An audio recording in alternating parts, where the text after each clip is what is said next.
What's going on, everybody? It's that time again. It's the Sooners Illustrated podcast, episode 52 on a Monday, January 22nd, 2024. Josh Callaway, James D. Jackson, Tom Green. We are iced into our homes, so we're going to talk about some of football and basketball on a icy, chilly Monday. Got winter workouts underway for you football. What are some things we're watching for? Some players we're watching for in particular. We're going to break that down. Transfer portal latest. And, of course, another big weekend for OU basketball, both men and women getting big wins on the road over the weekend. We'll talk about that, of course, as well. But, gentlemen, we have entered Schmitty season. Winter workouts are underway. This is where Jerry Schmidt makes his money. He works these guys to death. This is where I could never make it as a D1 football player, but this is where I really could make it because the stuff these guys do is nightmare fuel. Winter workouts underway. If you're unfamiliar, most of you fans, I'm sure, that are tuned in, but just in case, basically from now until kind of spring break, the end of February, early part of March, it's Jerry Schmidt season. It's winter workouts. The guys are going to be in Everest doing weight training, conditioning, getting bigger, stronger, faster, all that good stuff leading up to the start of spring practices, which will happen right around, like I said, after spring break. So, guys, I'll just open up the floor. Players you're watching for, position groups you're watching for, who needs to benefit from this time the most? Because this is kind of the underrated, important part of the calendar. A lot of fans don't see it. It's not publicized. It's not broadcast anywhere. But this area is really important for guys. Who stands out the most for you in this winter workout period? Yeah, I think the ones that jump to the front of mind for me are Dejon Terry and Jacob Lacey. Yeah. These are two guys who are obviously veterans. They both announced they're coming back for an additional season. They're probably going to be your two most important interior defensive linemen in 2024.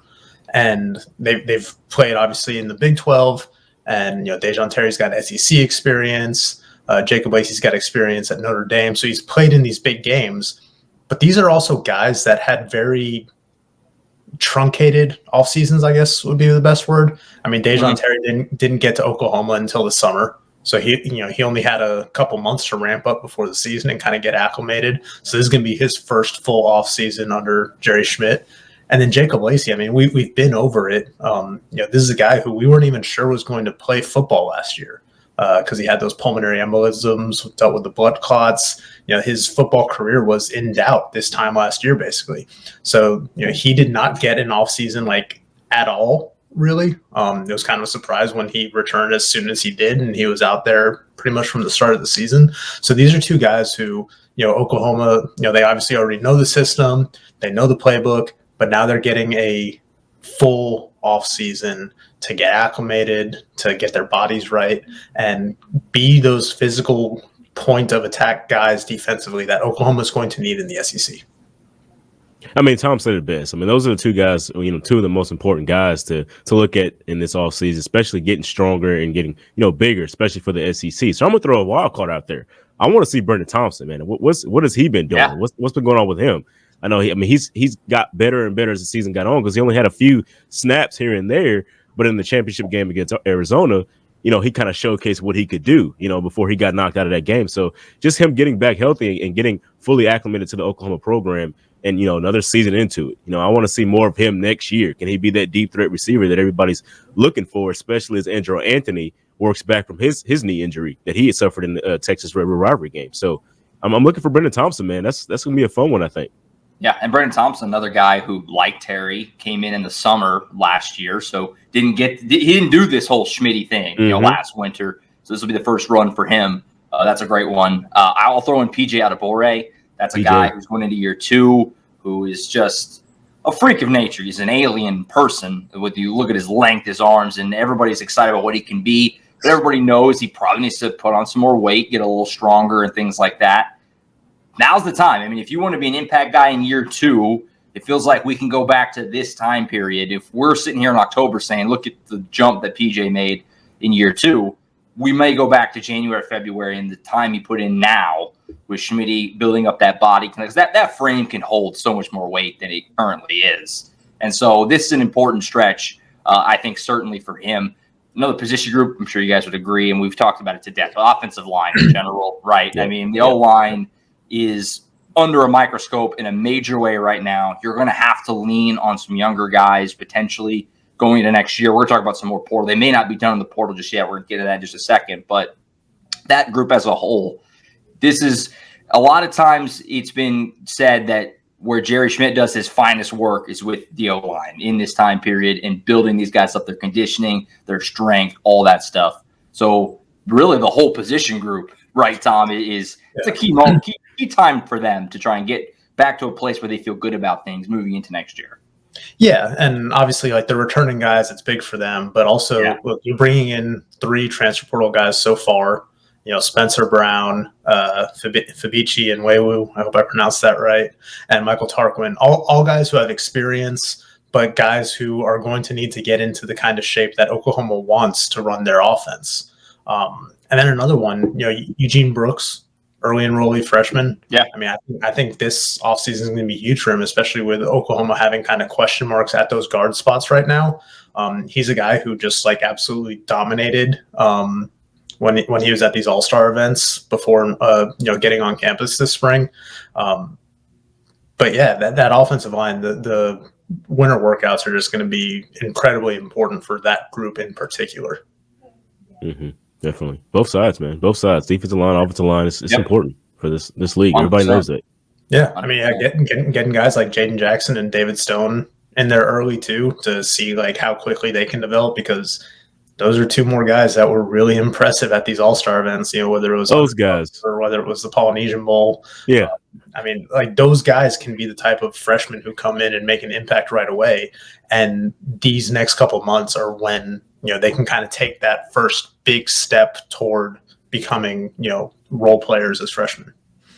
Yeah, they had an outstanding Polynesian Bowl game. I mean, my goodness. I think David Stone was the defensive MVP. I mean, I think he scored a touchdown as well. Like they booked it, I think, right? Yeah. So it's like, yeah, it's crazy, man. Those guys coming in are going to be impressive.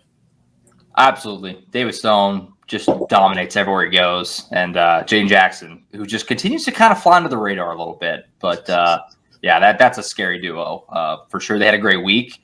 And yeah, I agree completely. The trenches is where this is going to be a key time.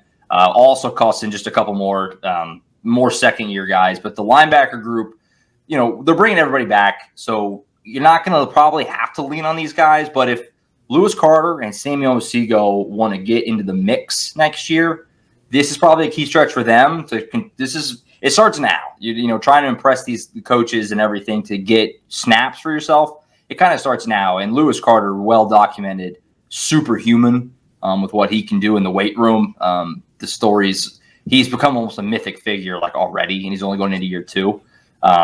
So I expect more of the same. And if you're become a VIP subscriber, we already have some winter workout intel on the board and on our site right now for VIPs. More to come. And if you are there already, you know that Lewis Carter is already doing this again. This is his time in the weight room. So watching for those guys as well, because I think both of them are really high upside players. Do they get in the mix with all those linebackers back? This is where you kind of can start to get that narrative going a little bit if it's going to happen. So yeah, we'll be all over winter workouts over the next couple of months. Obviously, like I said, again, VIP intel will be on the site as things come up that are worth talking about or breaking down. We'll certainly bring it up here on the show, but important time period, not the flashiest time period, but important time period. All coaches, very cliche. I'm sure Brent Venables will tell you that championship teams are kind of start to get built now. So we'll keep an eye on it over the next couple of months before spring ball gets going in March. So shifting over to transfer portal. It's dwindling down, it's winding down, but it's not over yet. So last Thursday, I did the show with Colin, and we kind of wrapped up the transfer portal class because it felt like Oklahoma was probably pretty much done. Looked like they weren't going to get Lance Herb from LSU. They did not. He committed to Tennessee over the weekend, but they're not quite done, actually. A visitor over the weekend, hope I say his name correctly, Garen Hatchett from Washington, was a starter there for a while, had some playing time for that national runner-up team on the Huskies last year, as well as his younger brother, Landon Hatchett. Now, he didn't make the trip. Only Garen made the trip to Norman over the weekend, but Landon is also in the crosshairs of OU coaching staff, and as they look to continue to add to the offensive line. Guys, obviously the portal is dwindled down, but we talked about this last week. That's exactly what we talked about. The window is pretty much closed. Things are dwindling, but the rosters for Bama and Washington that had these coaching changes, you had to monitor if there's anybody that maybe could make sense. These are guys that could very well make sense. what would it mean if Oklahoma could bring these guys in to continue to add to the portal? If you get one or both, that would be 5 potentially offensive linemen added in the portal, which we all said was a major position of need. This could be really fruitful for Oklahoma here if this goes their way. Yeah, I mean, if you can add both, it's huge. Like if it's a package deal, great. Obviously, Gary Hatchett, the older brother, he's a guy who has starting experience for a team that went undefeated up until the national championship game. Was a national runner-up. That offensive line won the Joe Moore Award for the best offensive line in the country, and he started 4 games there until he had an ankle injury that kind of affected him for basically the last month of the regular season plus the postseason. So he didn't play as much down the stretch, but he's a guy who's played a good amount of football over the last 2 seasons. Obviously has experience playing at the major Power 5, Power 4, whatever it's going to be now level, and can just help you immediately. I mean, this is a guy that is obviously a clear take, and a guy who can help you upgrade this offensive line as you're trying to go into the SEC with that new look unit after losing basically 6 starters. Definitely. I mean, you get both guys. It's outstanding. It's exactly what you need. Guys like that, especially Gary, as we talked about his experience, and you looked at that Washington offensive line in those championship games. They weren't the biggest offensive line out there. They were able to do a lot of that, being quote unquote the undersized group. So him having that experience coming in can help OU out, because OU's bringing in some big boys anyway. So just having that as an advantage as well, knowing how to do it undersized and bringing your expertise in with bigger guys coming in, it should work out well for OU. So it's the most important get as of right now, I should say. Like these 2 guys, you got to land these guys, because you just lost out on Hurd, who went to Tennessee, which Colin has been saying for quite some time. That's probably where it's going to go. So don't get too high hopes on it. So, but I mean, they got to get these 2 guys, these two brothers. They got to get them. You also missed on Ferguson, right, who was transferred from Bama, ended up at Florida State. So this is a great way to recoup that. And then, not to sleep on Landon either. The younger brother played just 1 year at Washington, so he got a lot of his whole career is in front of him. And out of high school, we had him 4-star recruit, number 25 interior offensive lineman in the class. He was a 90 rating coming out of high school just a year ago. So, this would be pretty fruitful. And right at the buzzer, too, at the end of this window, admittedly, we thought the portal class had kind of come to an end. They had their guys. They got 12 guys, decent crop. They look to add more. This would be quite the late get right at the end of the cycle if either one of them, but especially obviously both. So, yeah, I mean, like I said, older brother helps you right away. But if you can get Landon too, I mean, that's a guy who could help with your future at the center position. It's obviously losing Andrew Rame. You're trying to figure out what you're going to do there, because you do have a couple options right now that are already on the roster with Troy Everett and Joshua Bates. But if you can get a guy like this to come in and kind of stack that number, that's huge for that offensive line moving forward. Have you guys seen like the Washington depth chart 2 deep? Oh yeah, it's rough, man. It stinks. I feel a little bad for our friends in Seattle. It's tough. A combination of runner-up team and a lot of guys going to the NFL, plus the coach left, and it is open season on Washington's roster right now. And maybe these two guys come the latest as Oklahoma in the mix for those 2. Again, I'm going to keep on pushing it. Become a VIP subscriber. You'll know Colin has been all over this, reporting these guys visiting and where Oklahoma stands with them. Be sure to jump aboard as soon as Illustrated so you can know what's going on with these guys. And we'll be sure to talk about it more as more develops here on the podcast. I'm sure I'll get Colin's thoughts on Thursday. So shifting over to hoops here on the second half of the program. Big weekend for both Jenny Bronchek and Porter Moser. Of course, we'll start with the men, who we talked about it last week. Tom, there seemed to be an opening in the schedule here to go on a little bit of a run, and every road wins are just beyond precious in this conference. They took care of business at home against West Virginia. They went to Cincinnati, and they win just a dogfight of a game. This is a massive win to go into Cincinnati. That was a sellout crowd, packed out. That Bearcats team has played really well at home so far this year, and they're just a solid team. They'll be a tournament team more than likely. To go get this win, it really can't be overstated, right? I mean, this was a big deal to go get this done. And Oklahoma's got some momentum now to get back above 500 in Big 12 play. Yeah, I mean, on paper, it's one of their best wins of the season, like in terms of building their resumes. Yeah. It's a quad one win. Like you said, Cincinnati had not lost at home yet this season. Tough road environment. And, they gutted that one out. I mean, it was tied 31-31 at halftime. Oklahoma led for pretty much the last 17 minutes, but it got tight there, down the stretch, the final 2 minutes. And, Oklahoma was able to, get a little cushion. Otega Owe had a putback dunk that put him up 7 with 2 minutes left. And then, Cincinnati, made it tighter those last few possessions, but Oklahoma was able to hit most of its free throws down the stretch, going 4 of 5 at the line at the finish to kind of put it away and, get that first true road win of the season. And like you said, that's huge. They won 2 games this week, so a nice bounce back after going 0-2 the week before, getting that road win. Now they're, they have they're tied for the second best record in Big 12 play right now. It's kind of a cluster of teams there at 3-2. Kansas State and Texas Tech both kind of atop the standings right now at 4-1. Those 2 teams coming up on the schedule the next couple of weeks. So real opportunity here for Oklahoma because, you look at this, these next, 6 games about, most of the metrics and, computer projections right now have Oklahoma favored or basically a pick 'em in those 6 games. So they have a chance to really, go on a run here and solidify, their spot in the Big 12 and also shore up that NCAA tournament resume because this team right now is tracking towards a return to the postseason. Most projections, we're basically 2 months out from Selection Sunday. Most projections have them, either a 4 seed or a 5 seed right now. So that's a good spot to be in. A lot can change in the next 2 months, but you have to like where this team is because they've already matched their win total from last season. And there's 8 weeks left to play. Yeah, amazing. Come a long way. And, the minutes that John Hughley gave them this game, because Sam Godwin has been awesome. We've talked about that, but his foul trouble is becoming certainly an issue. Happened again. He only played 11 minutes in this game, largely because of that. But John Hughley gives him 24 minutes, 4 of 8, hit a 3, 11 points. Yes, you'll take that off the bench. And that's what I talked about last week. On the road, the bench had been in 2 games. But in those 2 losses to TCU and to Kansas, the bench just gave them basically nothing. And the bench stepped up in this game. Waldo Suarez was really good again, had 8 points, hit a 3. Trey Darthard hit a big 3, had 7 points. Yeah. That's all you need. You're not looking for these guys to carry you, but they all hit a 3. They were efficient. They played solid minutes. They got some rebounds. Suarez had 5 more. That's all you need, and that's what they got. And they found a way to get the job done. J.V. McCollum continued to be very good. Though he didn't have the stroke from deep in this one.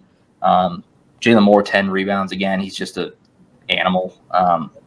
This is a good win. This is a really good win, and there's not many wins that Porter Moser's had that are better, frankly, in the 3 years. Just when you kind of take it all into consideration on the road, it's one of those kind of, I don't want to say fork in the road because it's not like the wheels fall off if you lose by any means. But this was a chance to really start to spin things your way. And they got it done. And like you said, Tom, at home against Texas, at home against Texas Tech, those are winnable games in your building. There's a chance to start to really start an avalanche the other way and start getting a lot of wins and pick up some steam and momentum. This was a big, big win for Oklahoma. Yeah, and I want to go back to that bench like you were talking about. Obviously, they struggled in those 2 road games the week before, but they outscored Cincinnati's bench by 12, I believe. I think it was like 28-16. And all 3 of those guys you mentioned, John Hughley, Rivaldo Suarez, Trey Darthard, they all had big shots late in that game. John Hughley had a really tough post-up that he finished at the rim in those final couple minutes. Suarez and Darthard both hit all 4 of their free throws to basically ice the game in the final 20 seconds. Yeah. That's the type of stuff you need top to bottom on this roster to be competitive, not just in the Big 12, but when the postseason comes up, is what you need. And obviously, you're going to get a consistent effort from Javion McCollum every night. He's leading the team in scoring. He did a much better job valuing possessions. He only had 1 turnover against Cincinnati after basically averaging 4.5 per game through the first 4 games in Big 12 play. So that's a positive sign. Jalen Moore just continues to be, maybe the most consistent player on this team, maybe the most exciting player at times. Yeah. He's just solid. like you said, 10 rebounds. I think he had 11 points as well. So another big game for him. And then Otega Owe, I know he struggled those first few games, but he's just found a way to kind of make an impact on the game even when his shots aren't falling. And this is now 2 games in a row where, he didn't have a great first half offensively, but really turned it on the second half. And he's a big reason that they were able to pull away from Cincinnati there. He had 8 of their first 10 points coming out of halftime. Finished in double figures again. Just really like the way that he's, even when things aren't going his way early, he's kind of figuring things out, and you're seeing this maturation with him as the season goes along, which is a really promising sign for a guy who was obviously very good during non-conference play, but is still developing because he's in a completely different role than he was in as from his freshman season. Definitely. Big time win. Like we said, not really many under Porter Moser that are frankly better in take consideration winning on the road in that environment. And they got a runway here, like we said. Texas coming up next on Tuesday night at the Lloyd Noble Center. Tom and I will be there. Gotta imagine it's going to be a great crowd. Those 6 p.m. tips are rough to get to on time because if you live in Oklahoma City and you work a 9 to 5, you're just not going to make it there by 6 o'clock. You're just not. But we'll say by middle first half, by halftime or so, it should be pretty juiced in there. And we'll see if I'm curious. We need to ask Porter if they're going to keep rocking the grays too. This is two in a row with the gray uniforms. Have a hard time switching up when you're winning. So we'll see about that. We're actually going to talk to Porter Moser on this here in just a couple hours. ISC conditions, they wanted to do it over Zoom. So big win. We'll see where they go from here. And I think the most important thing about these last 2 wins is just they've gotten back to their defensive identity. We made a lot, through the first couple of months about just how different this team offensively is. But at its core, this is still a defensive-minded team. And you look at their 3 wins in Big 12 play, they've held all 3 opponents to 65 points or fewer. To go on the road and hold Cincinnati to 65 points, impressive. I mean, they're doing their job. They held them, I think, to 39% shooting for the game. Just a really good, solid defensive effort from this team. And that's what they needed after those back-to-back losses. And we saw that against West Virginia at home. Kind of expected that because West Virginia isn't as good. But to go on the road and do that against Cincinnati, I think says a lot about how far this team has come from where it was a year ago. Another big one on Tuesday. Texas coming in. Just nature of the Big 12. We're just talking the other day about how Texas looked like maybe one of the worst teams in the conference, surprisingly. And they went and beat Baylor over the weekend. Now that game was in Austin, of course, but the Big 12, pretty much anybody can beat anybody. It's kind of insane outside of probably Oklahoma State, but even they almost knocked off K-State at the Octagon of Doom over the weekend. Like, it's just insane. It's an insane conference, and we'll see if Oklahoma can continue to build on it and try to get it to 3 in a row against Texas on. Yeah, but let's just jump into women's basketball then, since we got a little technical difficulties with Josh Callaway's audio at the moment. But yeah, let's talk about women's basketball. So OU women's, they're now 5-1 in conference play. So it's the third time under Coach Jenny that they've been this good in the conference play, which is her 3rd season. So it's outstanding for them so far. Skylar Vaughn and Peyton Verhulst led them yesterday and just had a very, very good game. Just 21 points from Vaughn and 18 points from Verhulst, and they were able to knock off Houston for that makes it all 4 of the Big 12 newcomers that Oklahoma's able to beat so far this season. So they're 5-1. They've also beat Texas Tech to kind of enhance that record. So they're really taking advantage of facing the newcomers early on in conference play, and they've done a good job so far. So being 5-1 is a really good start, in conference play. But now the tougher part of the schedule happens now. They got Texas coming in. They travel to Texas and face them in Austin, and then they have Kansas State once again. So they got some battles coming up that are going to be really tough, but taking full advantage right now. And the team isn't losing games that they shouldn't lose. So just doing very well right now. Yeah, like you said, you got to win the games that are favorable on your schedule. That's just kind of the nature of college basketball right now. Mm-hmm. Win the ones you need to win and try to steal a couple that you're not expected to win. So a very good start for them. Like you said, knocking off all 4 of the Big 12 newcomers here so far this season. Mm-hmm. My back. Should be back. All right, we got Josh back. Got it. I don't know where I dropped battle through. I'll do some cleanup in editing. I was asking you, James, to talk about women's hoops. So that worked out. There nicely, we go. I guess. Yeah. I was just saying, hey, they just find a way to keep on winning 5-1, and you guys covered it. Pretty amazing. The way that non-conference slate ended, beating a dead horse, but just how the heck the turnaround is pretty incredible, and we'll see how they continue to rack up wins as they get deeper into Big 12 play, but can't argue with a 5-1 start. That's you'll take that every single time. So, all right, I think that's pretty much it. Another obviously concise, short show on a Monday. We'll be back on Thursday. Colin Kane will be on the program, talk about the Hatchet brothers, other recruiting news and notes. He's been all over it this week. I'm sure we're probably going to do some winter workouts updates as well. So hopefully you tune in on Thursday. Again, Tom and I will be at the LNC on Tuesday night for Oklahoma and Texas hoops. Be sure to keep up with us on the site and obviously on the YouTube channel for post-game reaction, after from Porter Moser, players, things like that. So we'll talk to you guys then. I'll be out on Tuesday to watch Dale versus Millwood. So get another good look at Dayton Forsyth. It'll be a pretty good game. Wish Jaden Nichols was still on Millwood to watch both of them go against each other, but we'll deal with that as it is. So I'm glad you said that. I should have brought it up. Over the weekend, I was doing work in high school games. We're just talking about the women's team, and I got to see Janiah Williams from M Memorial, who's no Utah. Yeah, there you go. Offer. Very good. That's what I told you. Yeah, the handles and the turnaround shots and just stuff that you just don't see high school basketball players. So that's my report, my analysis. She's good. Very good. So look forward to that. James will be there. We'll be at the LNC. Busy week of hoops. Hoops is heating up. We're about to move into February, so bracketology, things like that start to really kick up.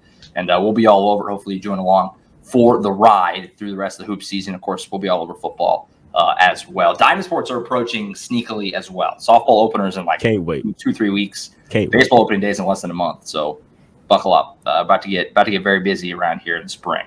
That's it for now. We'll be back on Thursday. For Tom Green, James D. Jackson, I'm Josh Callaway. We'll catch you guys next time on the Sooners Illustrated podcast. See you.